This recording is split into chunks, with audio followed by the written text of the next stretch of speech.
فكيف أجيب يا ويحي ومن ذا سوف يحميني أسلي النفس آگے یہاں سے پارہ نمبر 2 کا رکوع نمبر 10 شروع ہو رہا ہے۔ سل بنی اسرائیل، یہاں اللہ تعالیٰ نے بنی اسرائیل پر اپنی نعمتوں کو گنوا کر آپ صلی اللہ علیہ وسلم کو اور اس نبی کو مخاطب ہو کر یہ فرمایا کہ آپ ان سے پوچھئے تو صحیح کہ کتنی واضح نشانیاں اللہ تعالیٰ نے ان کے اوپر جو ہیں وہ بھیجی، اور وہ اللہ کی نعمتیں بھی تھیں، اللہ کی نشانیاں بھی تھیں، لیکن اس کے باوجود انہوں نے ان نشانیوں کو جھٹلا دیا۔ زُيِّنَ لِلَّذِينَ كَفَرُوا، پھر اللہ تعالیٰ نے ایک اصول بتایا کہ دنیاوی زندگی کافروں پر جو ہے مزین کر پیش کی جاتی ہے، اور وہ اسی دنیاوی زندگی کو اصل سمجھ کر پھر اس میں ایسے مگن ہو جاتے ہیں کہ اللہ کو اور آخرت کو بھول جاتے ہیں۔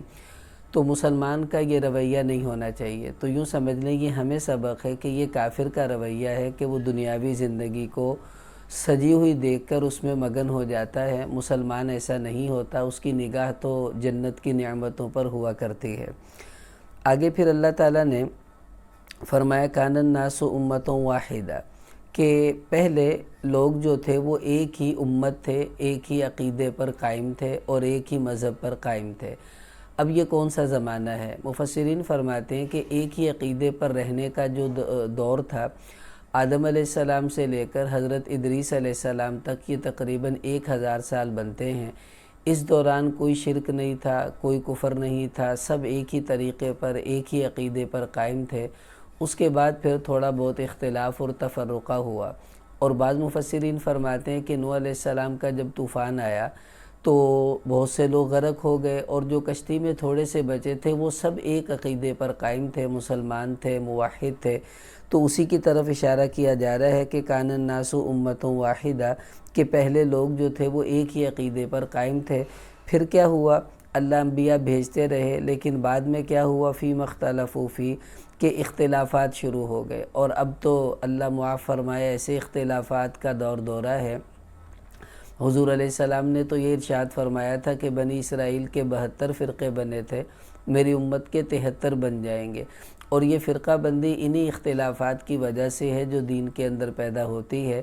لیکن یہ یاد رکھ لیں کہ اس میں صحیح راستے پر کون ہوگا، اس کی نشانی بھی حضور نے خود بتا دی کہ ما انا علیہ و اصحابی، کہ وہ دین، وہ راستہ جس پر میں اور میرے صحابہ چل رہے ہیں، جو اس پر ہوگا وہ صحیح ہدایت پر ہے اور صحیح راستے پر ہے۔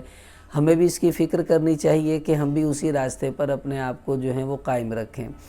آگے اللہ تعالیٰ نے فرمایا ام حسبتم ان تدخلوا الجنہ، یہ ایک اصولی بات ہے کہ دنیا دارالامتحان ہے، مشقتوں کی جگہ ہے، اور مومن کے لیے قید خانہ ہے، اور یقینی بات ہے کہ قید خانے میں مشقتیں، مصائب، پریشانیاں آ جایا کرتی ہیں۔ تو اب اللہ تعالیٰ کہہ رہے تم کیا سمجھ رہے ہو کہ جنت میں ایسے ہی چلے جاؤ گے؟ نہیں، وَلَمَّا يَأْتِكُمْ مَثَلُ الَّذِينَ خَلَوْا مِن قَبْلِكُمْ، اور تم یہ سمجھ رہے ہو کہ جیسے پہلے لوگوں پر مصائب اور مشقتیں آئیں، کیا تم پر وہ نہیں آئیں گی؟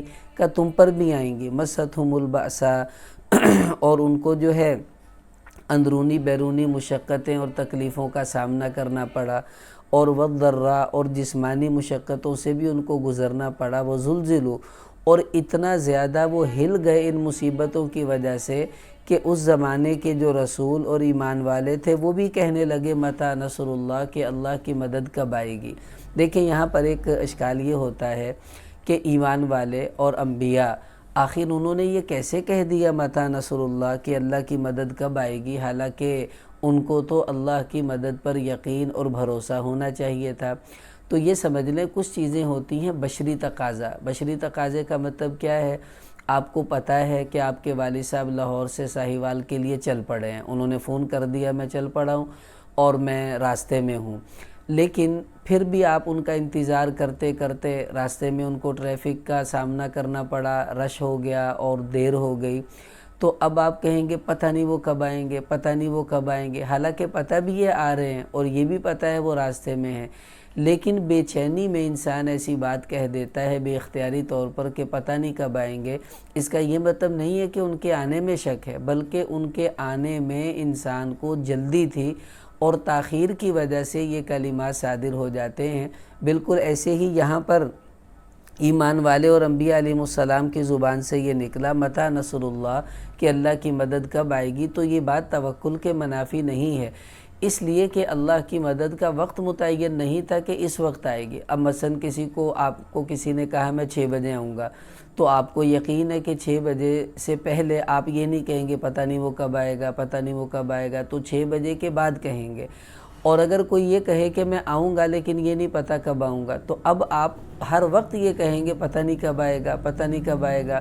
تو چونکہ اللہ کی مدد متعین نہیں تھی کہ کس وقت آئے گی، اس وجہ سے ایسے بول ایمان والوں کی زبان سے نکل گئے کہ متی نصر اللہ، کہ کب آئے گی اللہ کی مدد۔ تو اللہ نے فرمایا الا ان نصر اللہ قریب، گھبراؤ نہیں، اللہ کی مدد بس قریب ہی ہے۔ آگے یسألونک ماذا ینفقون، عمر بن جموح رضی اللہ عنہ اور کچھ صحابہ نے حضور سے سوال کیا کہ یا رسول اللہ ہم کیا خرچ کریں، کہاں خرچ کریں، ہمیں یہ طریقہ بتا دیں خرچ کرنے کا۔ اور یوں سمجھ لیں کہ یہ ہمیں بتایا جا رہا ہے کہ خرچ کہاں کرنا چاہیے۔ تو کہاں خرچ ہوگا؟ اللہ تعالیٰ نے فرمایا کہ قل ما انفقتم من خیر، ان سے کہہ دو جو بھی تم خیر اور نیکی کا کام کرنا چاہتے ہو اور خرچ کرنا چاہتے ہو تو کہاں کرو، فللوالدین، سب سے پہلے اپنے ماں باپ پر خرچ کرو، پھر اپنے رشتہ داروں پر کرو، پھر یتیموں پر، مسکینوں پر اور مسافروں پر۔ تو یہ خرچ کرنے کی جگہ اللہ تعالیٰ نے بتلائی۔ اس سے پتہ چلا اپنے قریبی رشتہ داروں پر خرچ کرنا بنسبت دوسروں کے یہ اللہ کو زیادہ پسند ہے، اس میں رشتہ داری کا بھی ثواب ملتا ہے اور خرچ کرنے کا ثواب تو پھر ملتا ہی رہے گا۔ آگے کتب علیکم القتال، اللہ تعالیٰ نے فرمایا کہ تم پر قتال یعنی لڑائی کرنا جہاد کی صورت میں اس کو فرض کر دیا گیا ہے، اگرچہ تمہیں یہ بوجھ ہی محسوس ہو۔ دیکھیں یہ تو فطرتی بات ہے، مرنے کو جی تو کسی کا بھی نہیں چاہتا، تو اللہ تعالیٰ نے یہ بات اس لیے ارشاد فرمائی کہ اگرچہ مرنے کو جی نہیں چاہ رہا پھر بھی اللہ کا حکم سمجھ کر اب تمہیں یہ حکم قبول کرنا پڑے گا اور اپنی جان کو اللہ کے حضور پیش کرنے کے لیے اپنے آپ کو تیار کرنا پڑے گا۔ پھر آگے ایک نصیحت کی بات ہے، اور یہ پوری زندگی کے لیے ہر معاملے میں ایمان والوں کو سامنے رکھنی چاہیے۔ وہ کیا کہ وَعَسَىٰ أَن تَكْرَهُوا شَيْئًا وَهُوَ خَيْرٌ لَكُمْ، اللہ فرما رہے بسا اوقات ایسا ہوتا ہے تم کسی چیز کو ناپسند سمجھتے ہو حالانکہ وہ تمہارے لیے بہتر ہوتی ہے، اور بسا اوقات ایسا ہوتا ہے تم کسی چیز کو اچھا سمجھ رہے ہوتے ہو حالانکہ وہ تمہارے لیے بری ہوتی ہے۔ وَاللَّهُ يَعْلَمُ وَأَنْتُمْ لَا تَعْلَمُونَ، اور یہ اللہ کو پتہ ہے کیا اچھا ہے، کیا برا ہے، کیا نفع ہے، کیا نقصان، تمہیں نہیں پتہ۔ دیکھیے بہت سی مرتبہ ایسا ہوتا ہے کہ حالات آ جاتے ہیں تنگی کے، سختی کے، بیماری، پریشانی، تو اللہ ان حالات کی برکت سے ہمارے درجے بلند کر رہے ہوتے ہیں، گناہ معاف کر رہے ہوتے ہیں۔ ہم سمجھ رہے ہیں کہ یہ ہمارے لیے تنگی سختی ہے حالانکہ وہ ہمارے لیے بہتری ہوتی ہے۔ اور کبھی بہت مال کی فراوانی آتی ہے تو ہم سمجھتے ہیں ماشاءاللہ مزے ہو گئے، اب تو جناب مال و دولت کی ریل پیل ہے، اور وہی مال و دولت کی کثرت بعض اوقات نافرمانی اور گناہوں کا سبب بنتی ہے، اعمال سے دور ہونے کا ذریعہ بنتی ہے۔ تو جب بھی کچھ ہو تو یہ سمجھنا چاہیے جو اللہ کر رہے ہیں بس وہ ٹھیک کر رہے ہیں، وہی بہتر ہے میرے لیے، اور مجھے انہی باتوں پر یقین رکھتے ہوئے اپنے آپ کو خاموش رکھنا چاہیے۔ تنگی آ گئی تو صبر کریں، راحت مل رہی ہے تو شکر کریں، اور دھیان اللہ کی طرف ایمان والے کا ہونا چاہیے۔